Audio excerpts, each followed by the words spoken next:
No. All right, we up. What is going on YouTube? Back for another live stream shooting some videos. Oh, but before we get into this first video, guys, I gotta show you guys something cool.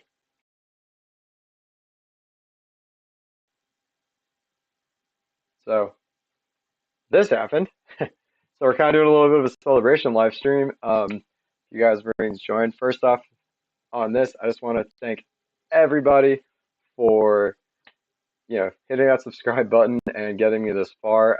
I'd really like to hit 1,000. It's kind of my short term, like long term goals for this.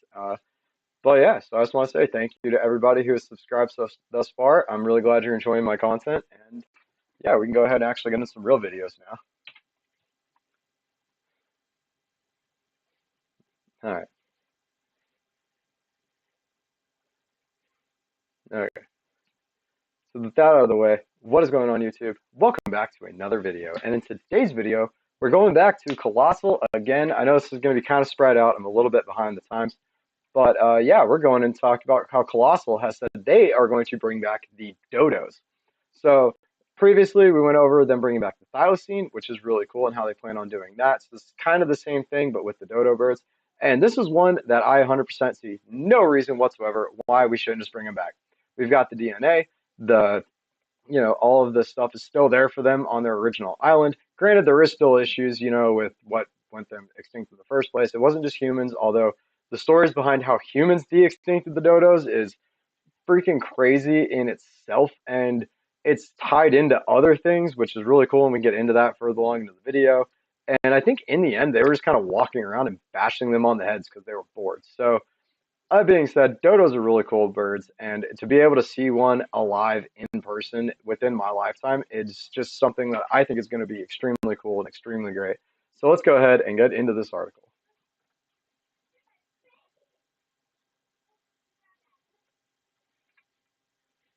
All right, guys, like I always like to say, I don't own the rights to these articles. I simply use them to push along information. This particular article is coming from scientificamerica.com. Please go over there and show them some love.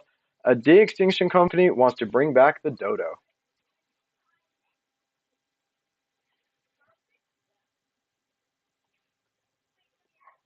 Colossal Biosciences, the heading gra- sorry, Colossal Biosciences, the headlining grabbing venture capital funded juggernaut of de-extinction science, announced plans on January 31st to bring back the dodo.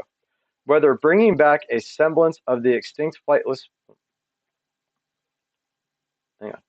Whether bringing back a semblance of the extinct flightless bird is feasible is a matter of debate. Founded in 2021 by tech entrepreneur Ben Lamb and Harvard University geneticist George Church, the company first said it would recreate the mammoth, and a year later it announced such an effort for the thylacine, aka the Tasmanian tiger.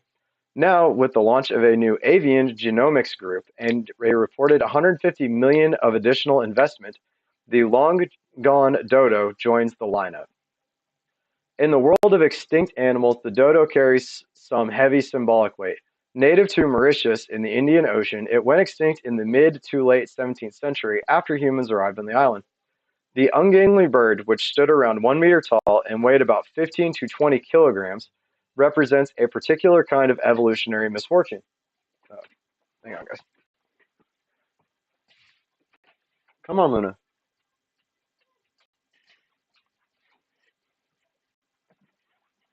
Sorry, my puppy wanted in the room.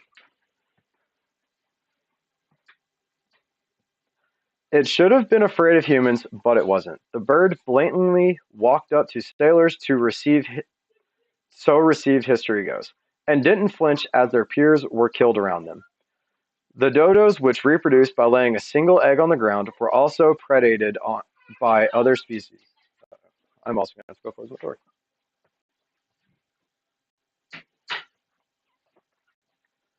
Oh man, the joys of filming videos when you have kids around. Okay, so where was it? The birds blatantly walked up to sailors, so received history goes, and didn't flinch as their peers were killed around them. The dodos, which reproduced by laying a single egg on the ground, were also predated by other species, such as monkeys and rats, which humans brought with them. Now the creature represents extinction itself. You can't get deader than a dodo. This announcement is really just the start of this project. Lead paleogeneticist and a scientific advisory board member at Colossal Biosciences. Shapiro, also a professor of ecology and evolutionary biology at the University of California, Santa Cruz, has studied the dodo since the science of paleogenetics was in its infancy. In 2002, she published research in Science describing how her team had extracted a tiny piece of the bird's mitochondrial DNA. The DNA inside little organelles called mitochondria that gets passed down from mother to offspring.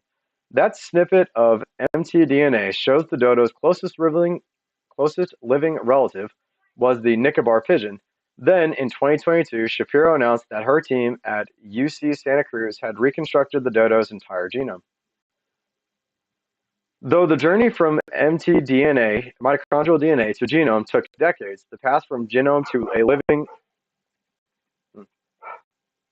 Okay.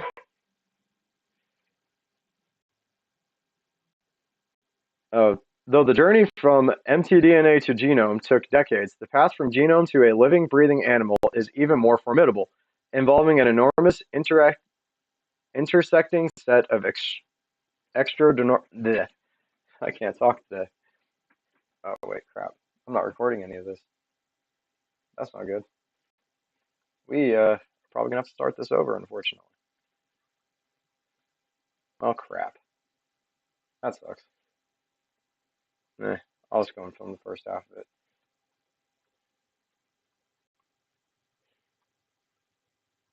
Okay. There we go. Okay, so this announcement is really just the start of the project. Shapiro, also a professor of ecology and evolutionary biology at the University of California, Santa Cruz, has studied the dodo since the science of paleogenetics was in its infancy. In 2002, she published research in Science describing how her team had extracted a tiny piece of the bird's mitochondrial DNA. Oh, wait, I already read that. Okay. Though the journey from mitochondrial DNA to genome took decades, the path from genome to a living, breathing animal is even more formidable, involving an enormous interacting set of extraordinarily complex problems. Technically, a species could be resurrected by cloning DNA from a remnant cell. In reality, this has been impossible to achieve, mostly because viable DNA cannot be found. Most de-extinction programs aim to recreate a proxy of an animal by genetically engineering, editing the genome of a closely living species to replicate the target species genome. The edited genome would then be implanted into an egg cell of that related species to develop. The process must ensure that development proceeds correctly, that the animal is born successfully, that suitable surrogate parents nurture the creature, that is administered a nutritious diet, and that it is raised in an approximate environment. Colossal Biosciences is trying to solve all these problems at once. Even though we're nowhere near ready to start implanting embryos into surrogates, the company currently has a team working on the cloning methodology necessary for that process.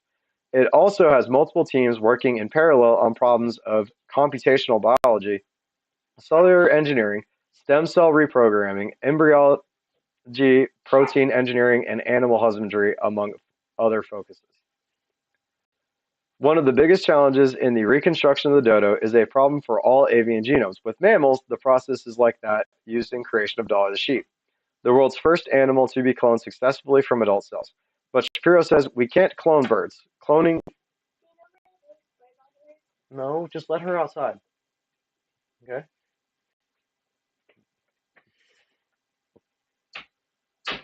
There is no access to bird egg cells at the same time development... Okay. The world's first animal to be cloned successfully from adult cells. But Shapiro says we can't clone birds. Cloning requires access to an egg cell that is ready for fertilization but not yet fertilized. There is no access to a bird egg cell at the same development time as there is for a mammal. Colossal Biosciences is exploring a process to extract avian primordial germ cells from bird eggs. If the process works, PGCs from pigeons would be manipulated to eventually develop into a dodo-like bird. Ultimately, Shapiro says the final version of dodo will emerge from a pigeon that has been engineered to be the size of a dodo, so the size of eggs will be consistent. Although the first stage of genome editing is harder with birds, the next stage would be easier. With mammals, scientists don't yet know how the modified embryo of an extinct species will interact with the intrauterine environment of the host species. That stage will be simpler in birds, Shapiro says, because everything happens as an egg. Once a recreated animal is born, most questions arise. Most animals have a mix of instinctive behavior, which arises from their genetic programming, and social behavior, which is learned from their parents, and in the case of social animals, their pack or group. But there is no way to recreate the unique natural history that shaped the social behavior of the dodo or other extinct animals, or even in many cases to know what it was. Michael Siding, a postdoctoral researcher in paleogenomics at the University of Copenhagen, says, there is nobody around to teach the dodo how to be a dodo. In this sense, the word de-extinction is a misnomer. It is not possible to bring back the dodo, even if it becomes possible to build a bird with a dodo genome. Well, this is a little unfortunate. Like, that is sort of unfortunate, but it's also really right. There's not, like, what made a dodo was years, like, it growing up with a flock, it being around its other species, learning from its environment on the island, and all of that you can't really pass down through its genetics. I mean, it's nice to kind of think that we can, but we really can't. So, and like they said, realistically, the dodo was just a big pigeon. So we can bring back something that looks like a dodo, but it won't necessarily be a dodo on Mauritius. But it will be something we can call a dodo-like thing.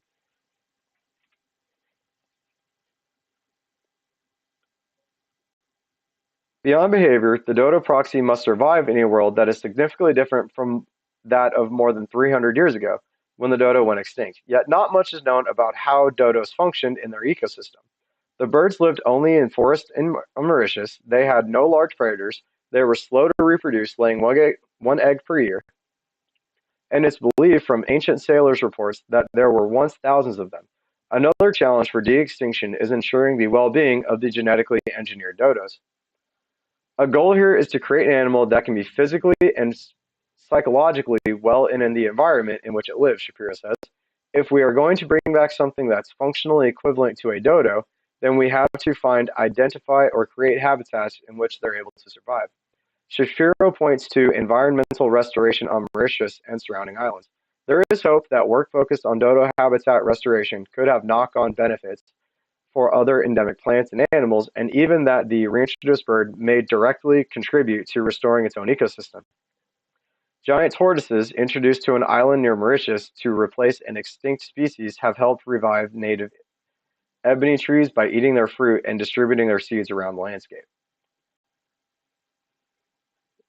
Sinding, who has extracted ancient DNA from Pleistocene wolves, woolly rhinoceros, and oryx, was surprised and excited to hear that Colossal Biosims plans to recreate the dodo. He thinks the company is more likely to find success sooner with the bird than the mammoth or thylacine. He adds that this will depend on one's definition of success, however. You can genome edit the hell out of something and say you have remade a species, Singh said, but is it really the species?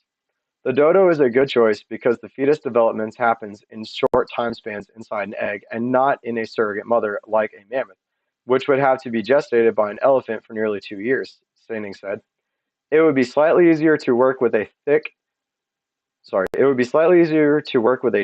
than with a thylacine cub. The ethical question with the dodo, he adds, is whether the money is well spent or if we should spend that money trying to preserve some other living pigeons that are almost extinct. And that's kind of the Jurassic Park argument when you think about it. And I'm going to bring this up again with the mammoth because it makes more sense here when we do the mammoth, and that'll be in 2 weeks because next week's another thing. But like John Hammond said it best, okay? Like Ian Malcolm's conversation with John Hammond. Ian Malcolm, it's like you brought these things back. They had their time. We didn't cause their extinction. They shouldn't be here. Hammond's argument: if I were to recreate a flock of condors on this island, they're endangered. No one would shake a stick. Everybody would be happy. But condors aren't cool. Dinosaurs are. And in this case, those pigeons that are almost extinct, they're not dead yet. We still have them. So they are not as cool as bringing back a dodo. So it's always that ethical question. It's like, even though we can, should we? Now maybe we can, but now we got to figure out whether or not we should. Tom Gilbert, director of the Danish National Research Foundation Center for Evolutionary Hologenetics, recently joined the Colossal Biosciences Scientific Advisory Board. In 2002, before he was on the board, Gilbert told Technology Network that he loved the idea and technology behind rewilding the extinct species, but he wondered about the influence of human morality on the choice of species. As the article put it, why stop at the good things, Gilbert added. What about the bad things, the pathogens now eradicated? The de-extinction of the dodo is not a solution to the extinction crisis, Shapiro says. Extinction is forever. But by pursuing the problem of dodo de-extinction, she explains, Colossal Biosciences is also developing critically needed tools for avian genomics, including for the genetic rescue of currently threatened species, such as editing genetic diversity back into a shrunken threatened bird population. In this way, a 21st century dodo may assist all avian conservation. The dodo, the dodo is only one of many lost birds. 161 avian species have been classified as extinct since 1500, according to a 2017 report from BirdLife International. But Colossal Biosciences is relying on the creature's significance to inspire scientists and with the general public to engage with all the problems of extinction. We could have picked lots of different birds, says Shapiro, raising her right arm to reveal a dodo tattoo. I happen to really love the dodo.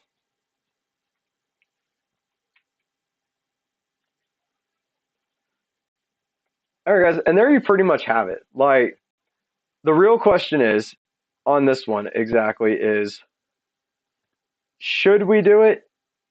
Is kind of the thing. And even though we can, like, what would it mean for the animals that are brought back to life? And that is a really good question when it comes down to it. I mean, I think one of the reasons the dodo went extinct, and someone can fact check me on this, and please do, was their meat tasted horrible, but there were thousands of them, right? So they would just walk up and they weren't afraid. You could just walk up, bash them on the head, and kill them. But the only way to make their meat taste good was by putting it in giant tortoise fat. So literally, this species almost directly influenced the extinction of another one. Granted, they were probably going to wipe out all the tortoises too, but they wouldn't have been as fast as it was if they weren't eating dodo meat. Um, and I don't know exactly how true that is. I definitely heard that from somewhere, but I don't know. Please let me know in the comments down below if you guys know if that's true. Uh, but yeah, all in all, though, I would like to see dodos brought back even with the questionable ways and what we do with them, even though they won't be real dodos, it really would be kind of just like a big milestone. Like we are the reason these creatures are gone, and if we can bring them back and they can possibly help the environment that they were in, why not let them? Why not bring them back? We can keep them in zoos for a while and release them off onto an island, and maybe they'll help. Maybe they won't, but we'll have to figure that out. But I don't know. Let me know what you guys think in the comments down below. And while you're down there, please remember to hit that subscribe button, hit that like button, turn on the notification bell so you never miss a video from me, as well as drop your comments down below. And I will see you guys in the next video. Ugh. Anybody that's out there that's watching, what do you guys think? Should we bring back dodos? Personally, I don't see why we shouldn't. I think it'd be cool just to see them. It's one of those things that's like minimum impact. It's not like the thylacine where how are we going to gestate them? It's not like the mammoths where you're using an already extinct species to gestate them. So yeah, I mean, I don't know. I'd be down to see some dodos. Like, but anyway, all that being said, we need to get set up for the next one. Let's go ahead and edit the slideshow here, son. I don't know if you guys can actually see me editing slideshows, but if you can, please let me know. The next one is, can kangaroos hop backwards?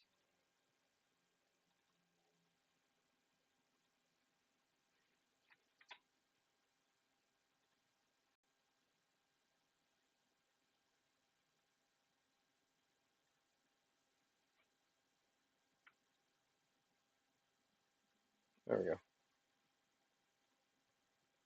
Probably need to start like preparing these slide decks more in advance, I guess. I got all the pictures, but I always forget to like actually go back and do it. All right. I got to remember to hit start recording this time, so I don't have to go back and record a stream on my phone like I had to do for a couple of the videos in the last live stream we did. All right. Well, if you guys are ready, let's go ahead and get on into this. All right. What is going on, YouTube? Welcome back to another video, and today we're going to answer sort of an age-old question that I am surprised comes up as much as it does. Can kangaroos hop backwards? The answer may surprise you, but you're going to stick around for the article. I already know the answer, and it's probably pretty obvious as to why they can't hop backwards, but I can go into full depth as well as that. But let's just go ahead and let the article do the explaining for us. Um, Hang on, I got to actually click some read more stuff on here. This one's going to be really short, actually, so I might have to go into more of detail. But, all right, guys. Like I always like to say, I don't own the rights to these articles. This quick article in particular comes from summerlandreview.com. Please go over there and show them some love. Morningstar, kangaroos can't jump backwards.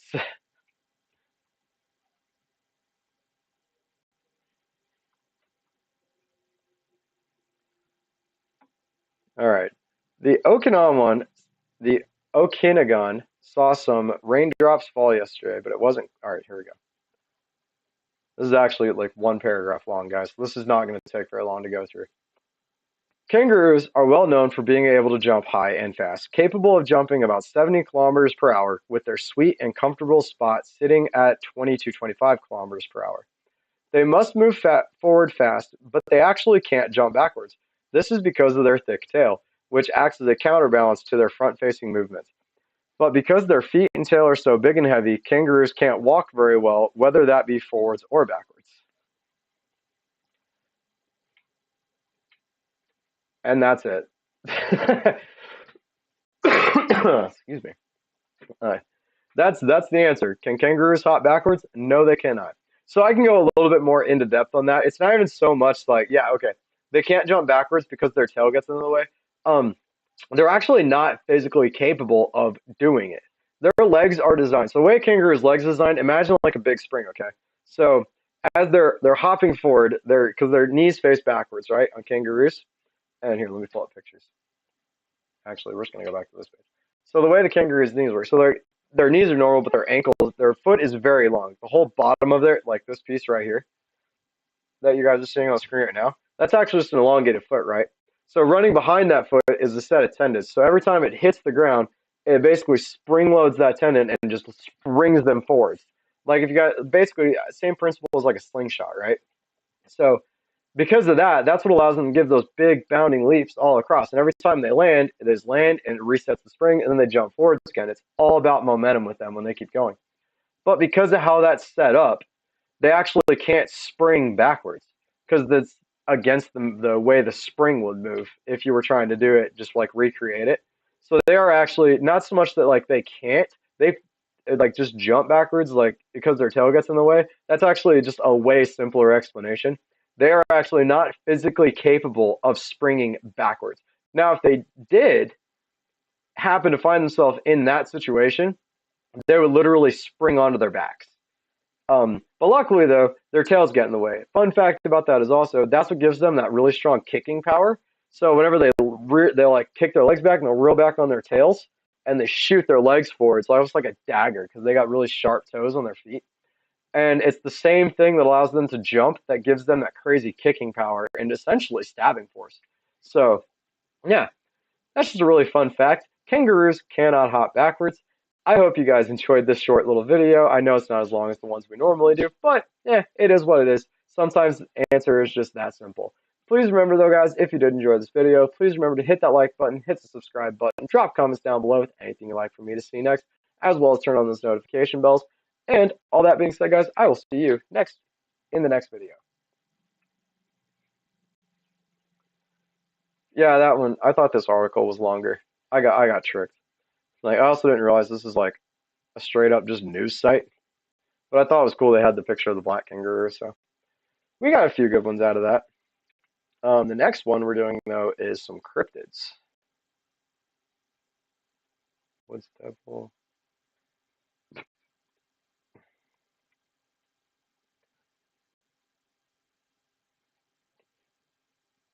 I don't know if this is one. I think this is like a story, but it's not very long either.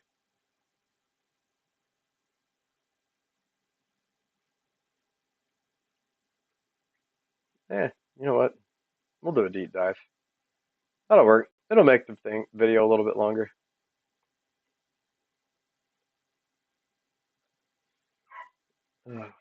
My dog got shut in the house, guys. I will be.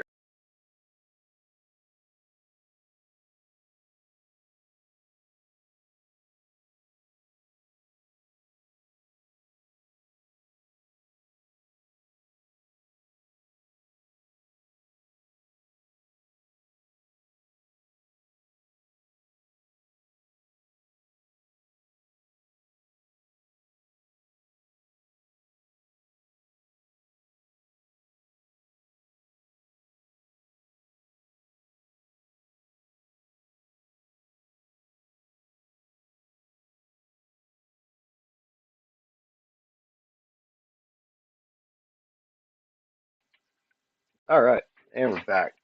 Let's go ahead and set up for this next one. And yeah, so I don't know. That was also one of my favorite pictures. Look at little Joey's head just sticking out of the pouch. You guys can see the toes on these things though. Those things really are just like knives.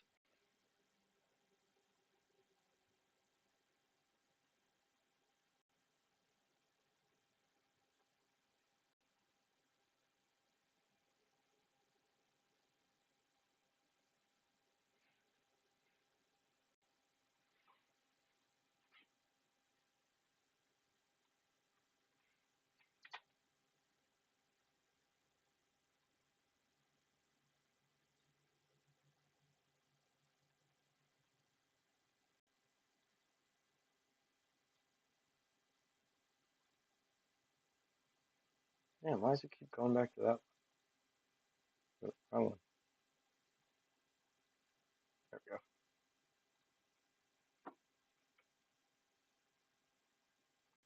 So this is fun about doing it live. You guys can actually see like some of the process that everything goes through.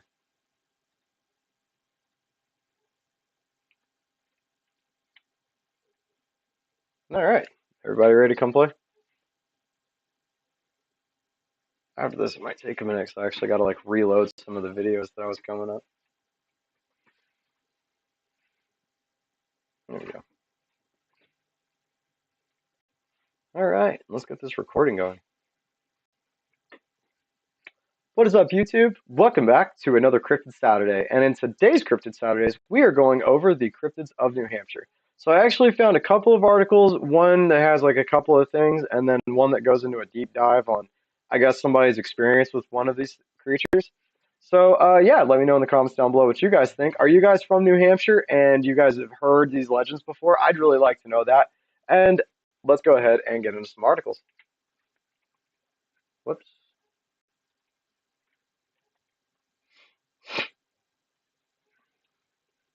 All right. Like I always like to say, though, guys, I don't own the rights to any of these articles. I just use them to pass along information. This particular article comes from onlyinyourstate.com as well as chowdaheads.com. I'm just realizing what that pun was, but anyway, please go over to those places, show them some love. First article is 7 urban legends in New Hampshire to keep you awake at night. Now, we're not going over all 7 of them, but I know that's a face. All right, so New Hampshire is one of the oldest states, so it's not surprising that it's home to a good number of urban legends. From hauntings to mysterious and terrifying creatures, these urban legends are creepy in many different ways. Whether you're a believer in supernatural or a hardcore skeptic, you'll find yourself taking another look over your shoulder when you hear a rustle in the woods after you read these tales. So let's get on to the ones. The Wood Devils. Go far enough north in New Hampshire, right up to the woods along the Canadian border, and you may just run into a wood devil. Imagine a slimmer, swifter Sasquatch, a quick, elusive, two-legged creature about 7 feet tall, covered in light gray fur. So that was a quick description of that. I feel like that is either a person that's just been hiding out in the woods wearing like maybe animal furs or something to keep warm, or possibly maybe like some escaped monkeys or something that isn't also another good one, but I don't think there's like a 7 foot tall swift Bigfoot chasing everyone, but you never know. This next one's a little bit more on the nose, though, I think. The devil monkeys. Even scarier than the wood devils are the devil monkeys, primates with dog-like noses and fierce teeth that emit an unearthly howl. Sightings in the woods go back to the 1950s, and in 2001, a dozen people in Danesville saw the creature. So, as this image that I pulled up obviously shows, that's what I think the woods devil is. The devil monkey, though, was definitely the last image, and I think, honestly, what this is I think it was a troop of baboons that got loose and were like, because baboons will throw things at you and they like growl and stuff at you. So I think it was actually back in the day a troop of baboons that maybe escaped or something, and everyone just started calling them these devil monkeys. And honestly, I doubt that any of them are still alive. I think these people that saw it more recently are just thinking of something else, or it's probably mistaken identity. But if it was, imagine like maybe there's a small subpopulation of baboons out there that got, it's just kind of like changed over time that after they escaped and just established a small population.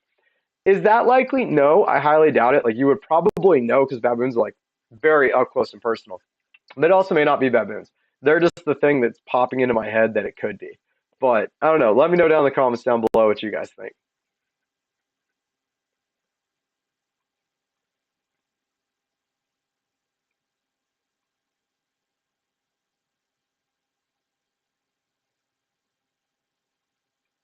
All right. So that was it for that. There's only really two of them that I found.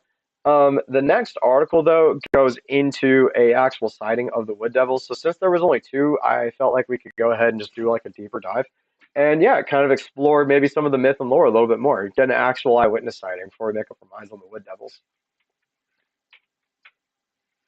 All right. This also says there. So this article also says this is part two, but I couldn't find part one. So yeah, that was the thing. In part two of our New England's Myth and Legend series, we take you to the rural forest of Coos County, New Hampshire. Although the area is the largest county in the state, it is also the northernmost block and is almost entirely remote. Reports of tall, skinny, gray-haired animals date all the way back to the 19th century, but spiked in the 1970s, leading conspiracy theorists to believe they had found Bigfoot. Sightings of these fast-moving, vaguely humanoid Sasquatches have been made along the Appalachian Trail in parts of Vermont and along the Canadian border.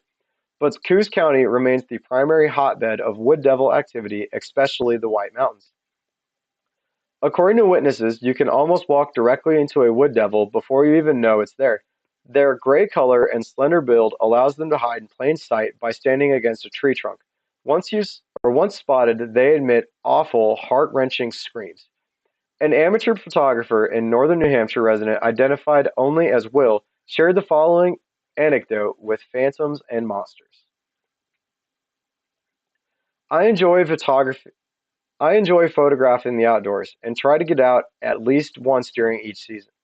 It was the fall of the year and I had seen several moose along the Pentuck Reservoir and the Androscoggin River, so I decided to try and get a few photographs. I parked off the Berlin Road and walked into the woods east of the dam. I walked about 1,000 feet or so. I was very dense and the light was low, so I decided to get closer to the lake where I could pick up something better light. Oh, sorry. So I could pick up some better light. As I turned north, I heard a cracking sound behind me. I turned to see what it was, but saw nothing. So I started to walk towards the area where the sound came from. I hadn't walked far when I saw something tall and thin dart from behind a sugar maple tree and quickly disappear. I stood for a minute, and again this thing came from behind a large maple tree and then vanished again. I tried to get a photograph, but the damn thing. Ugh, sorry about that. I tried to get a photograph, but the darn thing was fast and nothing ever showed up on the shot. I didn't show. It didn't show itself anymore that day. I went back to the location a couple more times, but never witnessed the thing again. There are a lot of legends my father would tell us and as kids, but I really never gave it much thought. Some of the people around here used to talk about wood devils in the White Mountains, but I've never heard about anyone seeing one or anything similar to what I saw. The thing was about 7 foot tall, dark thick fur or hair, and thin, much thinner than a normal man. At that height, like I said, it was very fast and nimble. I never heard a sound or I never heard a sound other than the footsteps it made when moving. Sightings are far less common today than they were from the 1930s to the 1970s, but occasional footprints is still spotted from time to time. Stop by next week to learn about Bristol witches. They may be less famous than their Salem sisters, but they're just as brutal. If I'm being honest with you, still kind of giving me credence to think it could have been a monkey. This is the way he sounds, and like monkeys will like the way they describe them. Monkeys can freeze, and a lot of them are just that color. But in this particular story, though, I think the guy was being stalked by either a human, a Bigfoot, or since it seems like it was snowing, it could have been like a Wendigo. And Wendigos are a whole other thing, and we'll probably eventually do a deep dive into them whenever I'm done doing the states. Uh, and I think I have covered Wendigos on a couple of other things, but like I think on this particular one, the guy was being stalked by a human, and he just didn't see the guy. So yeah, that's my thoughts. But hey, let me know what you guys think down below. Have you guys ever seen either of these cryptids? Do you guys live in New England and have know of these and have heard the stories? And if so, please let me know. And yeah, all that being said, though, guys, please remember hit that like button, hit the subscribe button, turn on the notification bell so you never miss another Cryptid Saturday, as well as drop comments down below. And I will see you guys in the next video. Ugh.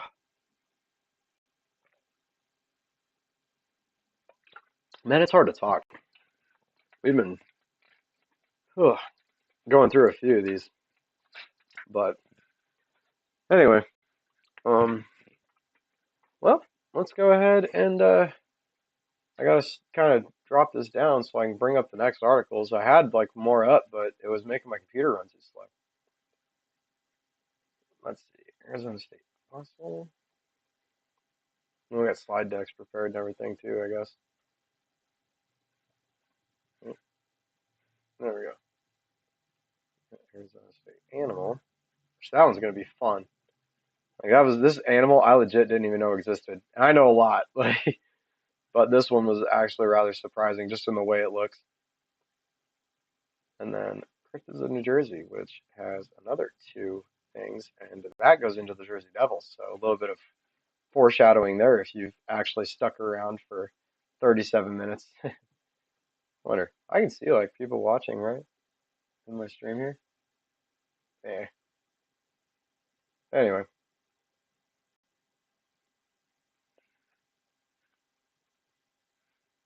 All right. Let's go ahead and close out of that now. We're probably going to do some more if you guys want to stick around while I look up some stuff. I ain't going to lie to you, the Arizona State fossil is kind of upsetting, but it's worth looking at.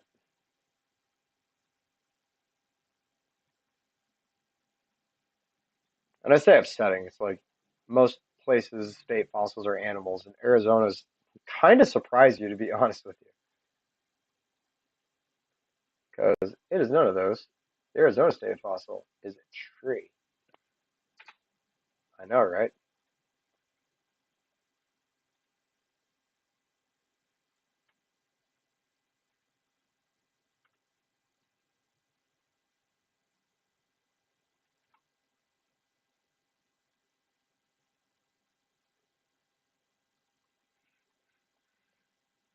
Okay,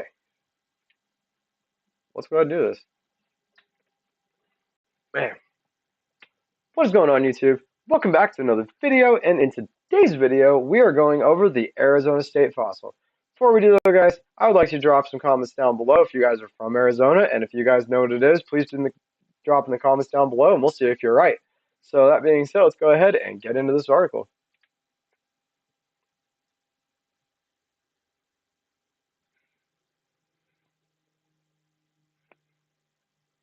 Okay.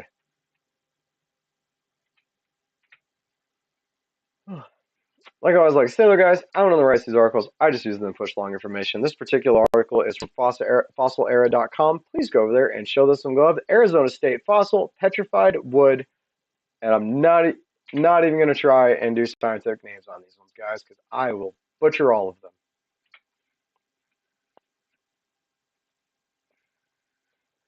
In 1988, the Arizona State Legislature designated the petrified wood of crap. I guess I have to try and pronounce it. Araucarioxylion arizonicium, a prehistoric conifer, as the Arizona state fossil. Arizona is well known for its vast petrified forest, part of which lies within the bounds of the Petrified Forest National Park. During the late Triassic period, approximately 225 million years ago, northern Arizona had a tropical climate that supported a vast forest of conifer trees. The majority of these trees were of the species Araucarioxylion arizonicum, a type of conifer that grew up to 200 feet tall with a trunk up to 5 feet thick. It likely would have resembled a modern pine tree. Occasionally, fallen trees would become buried in sediment and volcanic ash. Due to the rapid burial and lack of oxygen, the wood would not decay as it would if it had remained on the surface, silicon, and other minerals dissolved in the ground, water absorbed into the porous wood over many years. This caused the cellular structure of the wood become crystallized and turning it into a fossil. Much of the Araucarioxylion and petrified wood found in Arizona is known for its rainbow coloration, with vibrant hues of reds, yellows, and purples.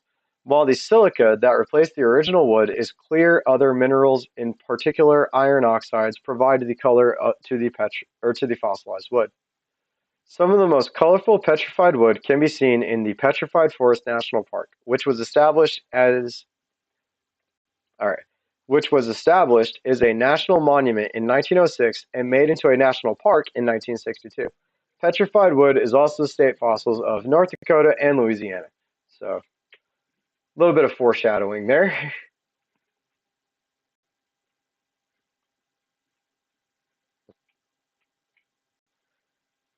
And that's pretty much it, guys.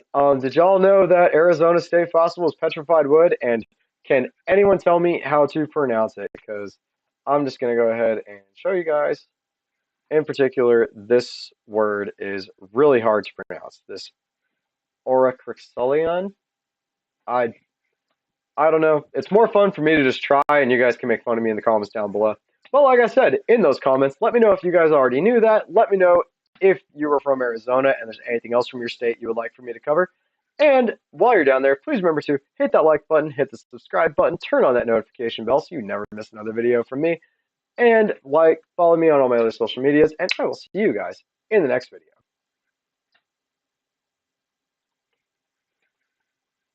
Ugh. And at least that was the easy one done.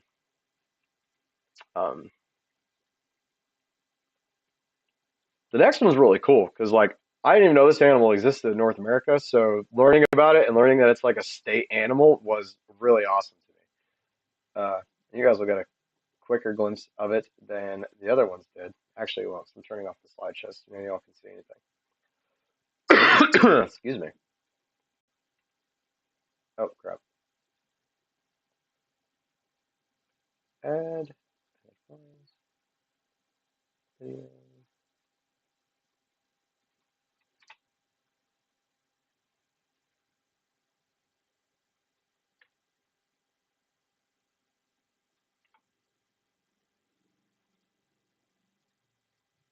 Whoops. Oh, there you go. You guys got a sneak peek.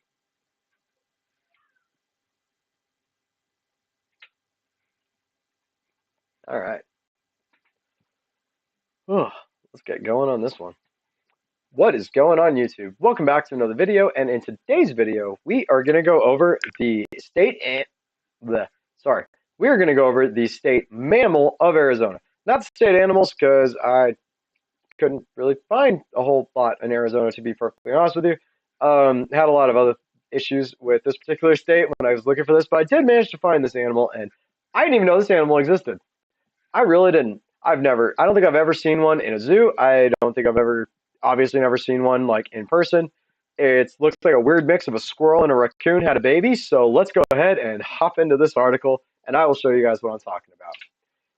This particular article comes from statesymbolsusa.org. Please go over there and show them some love. The ringtail. And this is what they look like, guys. It's really cute, right? Like, it's surprisingly cute. The unique ringtail, Basiriscus astutus, and that was harder to say than I thought it was going to be, was designated the official state mammal of Arizona in 1986. Also called ringtail cat, miner's cat, and cacomistal, ringtails are cat-sized carnivores that resemble a small fox with a long raccoon-like tail. In fact, they are related to the raccoon and coatimundi. You know what's sad? I can say coatimundi, and it's spelled way worse than what the actual scientific name of this was, but I can't say the scientific names. The tail is about the length of the head and body with 14 to 16 black and white bands and a black tip. The ringtail has 5 toes on each foot, equipped with sharp, curved, non-retractile claws. Almost wholly nocturnal, ringtails. It did a thing. Almost wholly nocturnal, ringtails spend the greater part of their day asleep in their dens. They are expert climbers capable of ascending vertical walls. Ringtails prefer rocky areas such as rock piles, stone fences, and canyon walls, making their dens in well-protected crevices, crannies, and hollows. They are found less often in wooded areas where they make dens in hollow trees and logs.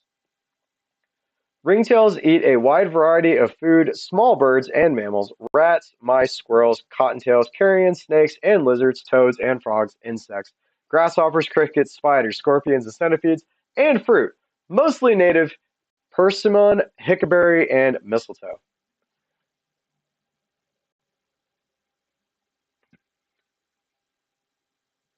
Oh, there's a video. How long's the video? Should we do the video?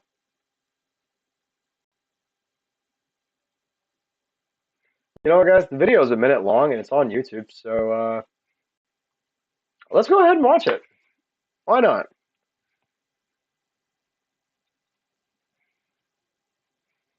I can make this big. Whoa.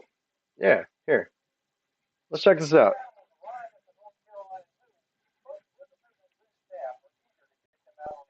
I don't think you guys can be able to see it.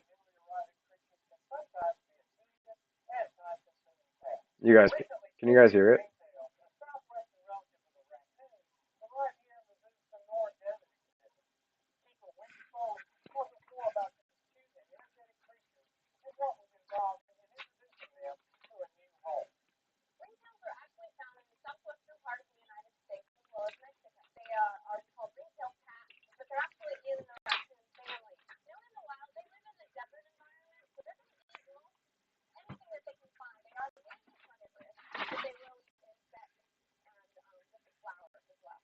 These things are so cute.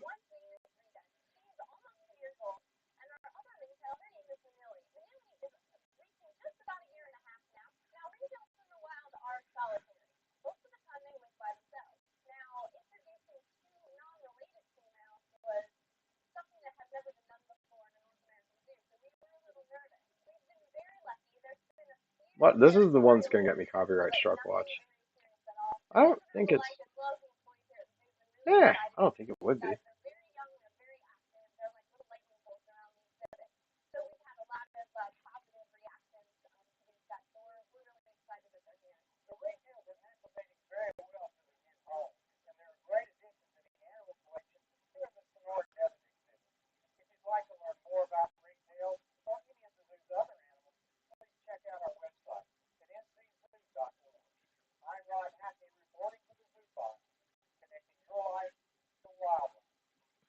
Oh, that was actually kind of a cool thing.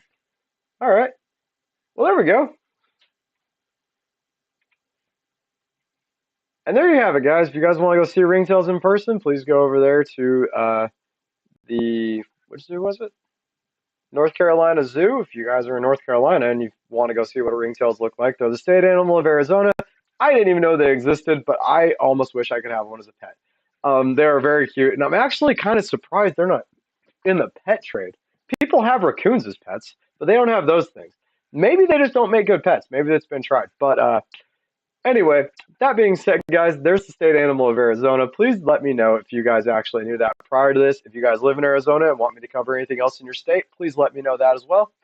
As well as, please remember to hit that like button, hit the subscribe button, turn on that notification bell, drop some comments down below with anything you guys like me to cover in the future.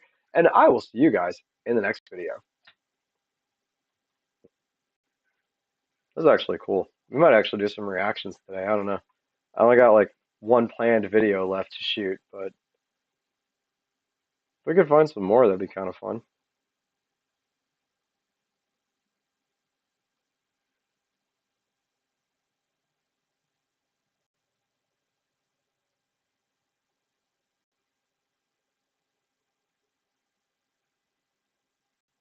Um,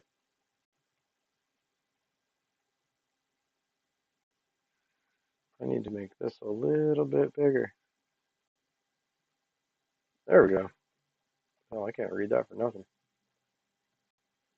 All right.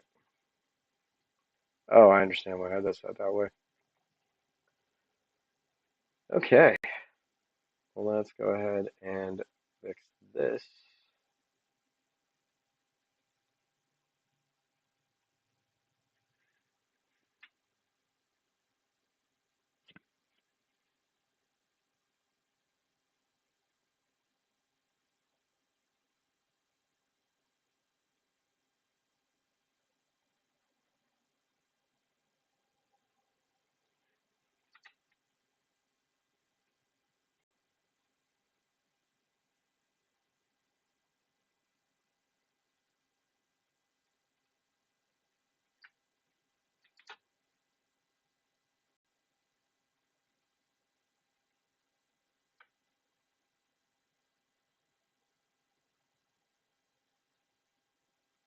This might take a couple minutes, guys. Sorry.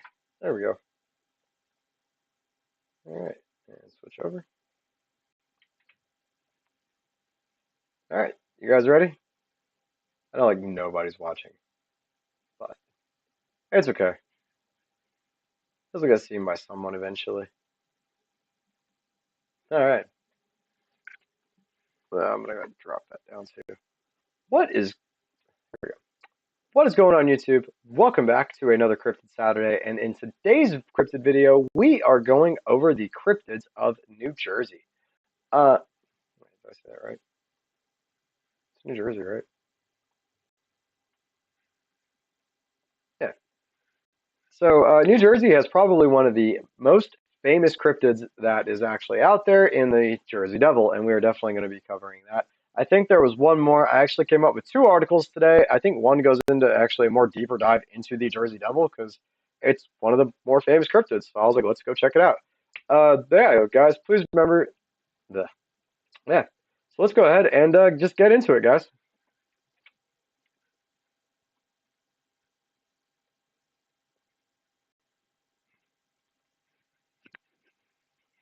Ugh. Okay. So like I always like to say, I don't own the rights to these articles. I just use them to push along information. This particular article is coming from jerseysbest.com as well as pinelandsalliance.org. And please go to those places and show them some love. First one is the legends and lore of New Jersey that will make your skin crawl. And there's the Jersey Devil. Him in a Rod Sterling, whatever. There is the third state that was created in the nation known as the United States. It is a state as vast as the Pine Barrens, as timeless as Frank Sinatra. It is the middle ground between city and nature, benchwork pork roll, and Taylor ham, and it lies between the Delaware and Atlantic. This is a state of no nonsense. It is an area which we call New Jersey. I may cut that out of the actual video, but I wanted for you guys that are listening live to just read that description with me. Um, While the most terrifying part of daily life in New Jersey might be a slow driver in the left lane, there are intriguing stories told in all parts of the state of spooky legends and lore. It is no surprise that in a state often misunderstood by outsiders that the supernatural can coexist and still be a mystery. Here are a few tales from around New Jersey. A shiver may run down your spine when you read the name of the Leeds Devil, the more local name for the infamous Jersey Devil, not the NHL team, which that in itself made researching this thing so hard when they name a thing after a cryptid. Oh my god. The Leeds Devil is rumored to roam the wilderness of the state's oasis-like pine barrens. Our state's most famous cryptid has an origin story as the cursed 13th child of a local woman, Mother Leeds. As it was born a regular human, it soon transformed over the years. Witnessed described the devil as a dragon-like creature with a horse head, bat wings, claws, hoof feet, horns, and a forked tail. Slaughtered livestock, hoofprints, and a loud, blood-curdling scream are just a few of the telltale signs of this cryptid.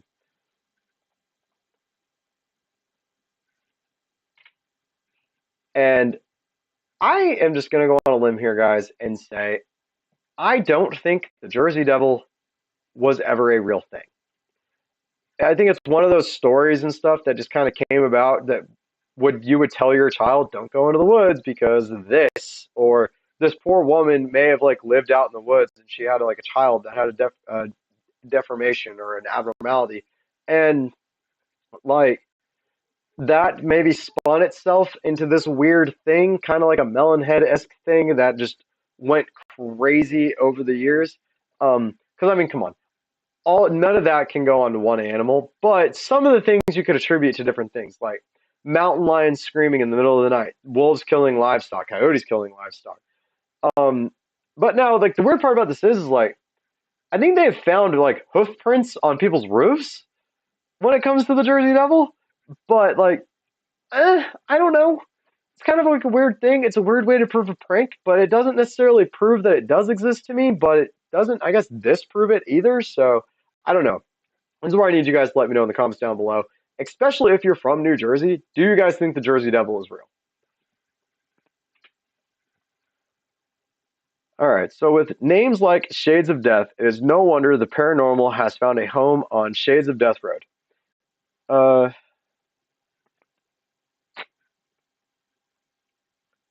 okay, in 1894, a fisherman set sail on Lake Hopatakong, presumably hoping to catch some fish. Instead, the man spotted a creature that was described as having a 40-foot long serpent body and the head of a dog.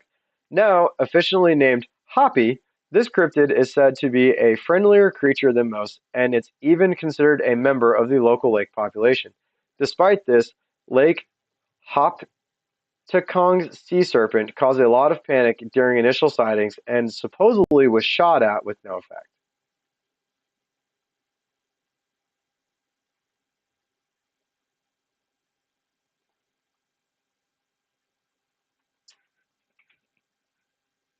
Um, yeah, so unsurprisingly, there is like a lake monster, and water things are hard. Um, because it could have just been a misidentification of like an animal that's like normally in there, or a few animals going together. I'm pretty sure there's otters in New Jersey. And if you get a bunch of otters jumping together, it could be like a bunch of seals jumping together, which can give like a serpentine appearance.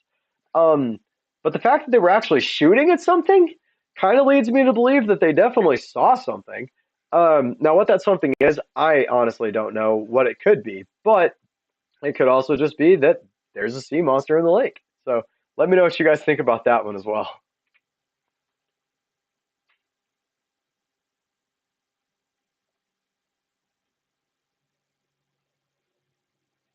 Devil's Tree, Devil's Tower, most haunted room in the Garden State. All right.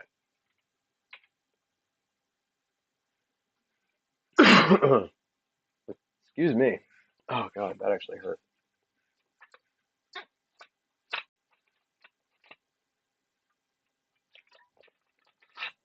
promise at some point, guys, I'm going to get a better camera for this. Okay, so we're going to go ahead and move on to the next article, the Jersey Devil and Folklore, which is, I believe this one should be a deep dive into the Jersey Devil. Uh, so yeah, just follow along for the ride, and yeah, we'll see. It's got some interesting artwork, I promise you that, which you guys have probably already seen pop up on the screen. That is what I'm talking about. Interesting artwork. Okay. The New Jersey Pinelands is home to miles of pine trees and sandy roads, but it is also home to New Jersey's most infinite resident, the Jersey Devil. Designated in 1938 as the country's only state demon, the Jersey Devil is described as a kangaroo-like creature with the face of a horse, the head of a dog, bat-like wings, horns, and a tail. For more than 250 years, this mysterious creature is said to prowl through the marshes of southern New Jersey and emerge periodically to rampage through the towns and cities. The most widely held belief about the origin of the Jersey Devil is that Mrs. Leeds, a resident of Eastville, was distraught when she learned she was expecting for the 13th time. In disgust, she cried out, "Let it be the devil." The story continues that the child arrived and it was a baby devil. The creature then gave a screech, unfolding its wings, and flew out the window and into the adjacent swamp. Countless stories have circulated describing the devil's escapades, raiding chicken coops and farms, destroying crops, and killing animals. His presence has been seen and felt by many in at least 50 different towns when he emerges from his natural lair in the Pinelands and wanders through southern New Jersey. Sometimes intriguing and sometimes terrorizing the residents, posses were constantly formed to apprehend the devil. Posses were constantly formed to apprehend the devil, but to no avail, and at one point as much as a $100,000 reward was offered for the capture of the Jersey Devil, dead or alive. Several reports of the Jersey Devil's death also proved to be inconclusive, and even the scientific community could not explain its existence. Belief in the Jersey Devil is quite real and based on records of concrete occurrences. Reliable people who, including police, government officials, businessmen, and many others, who so integrally is beyond question, have witnessed the devil's activities. To this day, people traveling down the Garden State Parkway or the Atlantic City Expressway reported sightings of something or tell stories of strange occurrences. Many continue to believe that the legendary being is still around, disturbing the region, and will continue to do so for generations to come. What? What's up? Oh, God. What do you want? Stop acting like that. Come on. Friends go home? No. Okay.